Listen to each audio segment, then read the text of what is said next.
Welcome back to the conversation. Jessica Johnson and Travis Cochran are sharing their stories of overcoming odds and not making excuses no matter what. I want to get an example of a really difficult life experience and the type that folks can relate to, because it's the type that sometimes shuts you down and you just never really get past it, but you did.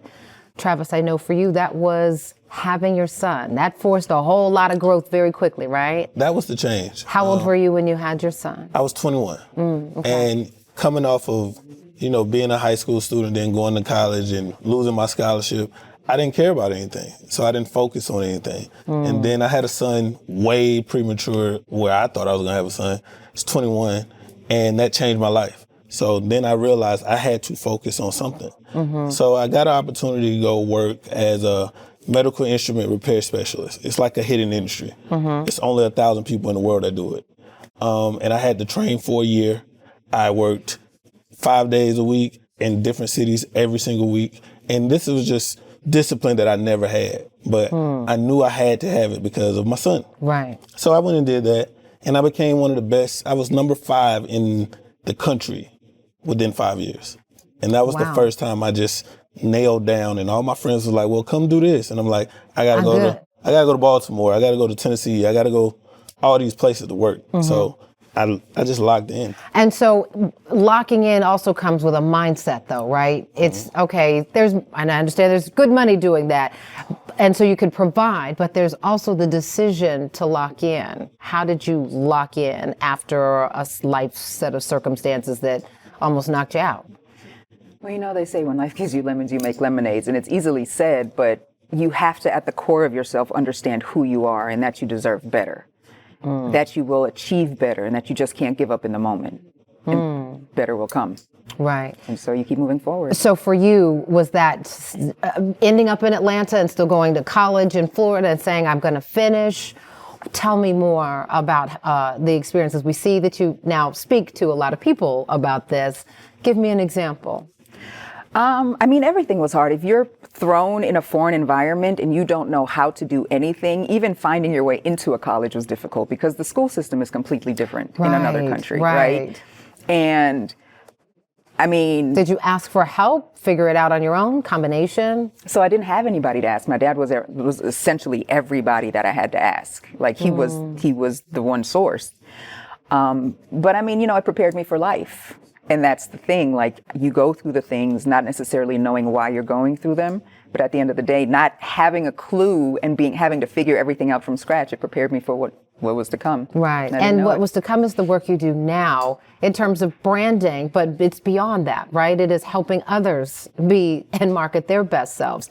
What do you tell people when they're, that self-doubt can really start to get at us, even though no excuses, I'm this, I'm that, but sometimes that imposter syndrome, the doubt, how do you move that out of your way in your respective careers?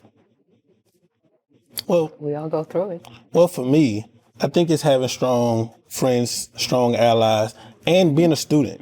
Because even with me now we have a production studio, I name everything I do now after school. So the Historical Black University of Creators, the Inspire You University, things that I bring in because I want to remind myself to be a student at all times because I took that for granted. And I see a lot of people going through doubt because they don't have enough information. When you have information, you stop being so doubtful. When you have reps, you stop being so doubtful. It sounds to me like you're saying you've got to be a constant learner, forever. Right? And that's not just your skills, but just learning how to improve your mental health, your physical health. Is that the case for you? Absolutely. You have to show up as the best version of yourself. Half of my job in business is, when people entrust you with their brand and their marketing and all these things take time, there's emotional roller coasters that happen. And I saw it when I first, started my business in the early years. Like you go through all these phases in life and it's nerve-wracking. So half of my job, even when we get past the branding and the marketing, is like I relate to the struggle and the patience that you have to get to that level of success that you're looking to get to. But we will get there, and we'll get there together. How do you stay motivated? I stay motivated by staying around motivated people and staying around people who are further along in what they're doing than me.